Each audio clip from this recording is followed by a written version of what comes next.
C'était un très bon défouloir. C'est que le judo, c'est réputé pour ça, ça brûle beaucoup de calories, je pense. On y dépense beaucoup d'énergie et comme j'étais un peu un enfant qui avait beaucoup d'énergie, un peu une petite puce, donc ça me permettait de me défouler, je rentrais dans les gens et on n'a pas souvent le droit de se bagarrer dans la vie et là pourtant on avait le droit de se rentrer dedans et ça me faisait plaisir.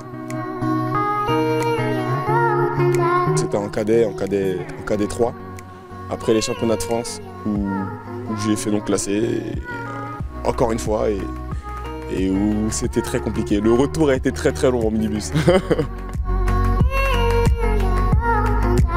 Des fois on m'appelle Jess, on m'appelle Aurel, certains qui m'appelaient le bandit, parce que il y en a qui m'appelaient la pieuvre un peu parce que j'allais des positions bizarres, d'autres qui m'appellent Prince.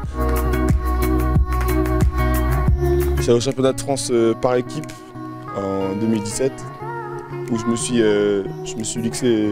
bien luxé l'épaule sur le tapis et c'était juste après l'annonce de la sélection des championnats d'Europe sur lesquels j'étais convoqué et la douleur plus le fait que je devais dire adieu à la sélection plus le fait que je repartais sur un cycle de blessure alors que j'en sortais à peine d'un autre cycle de blessure, en attendant que les pompiers arrivent pour me sortir en civière, il y a eu quelques larmes qui ont coulé, je dois l'avouer.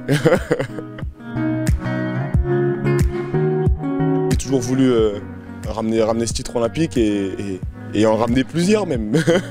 Le but c'était d'en ramener plusieurs et quand j'étais petit, quand j'ai grandi et que j'ai commencé à me donner des objectifs au judo, je me suis dit que je voulais être plusieurs fois champion olympique parce qu'une fois ça suffisait pas et qu'au final ça finit trop vite. Hein. Vous savez, c'est un jour seulement. C'est qu'un jour et c'est que quelques secondes de bonheur. Et donc si on peut le réitérer le plus de fois possible, moi je signe.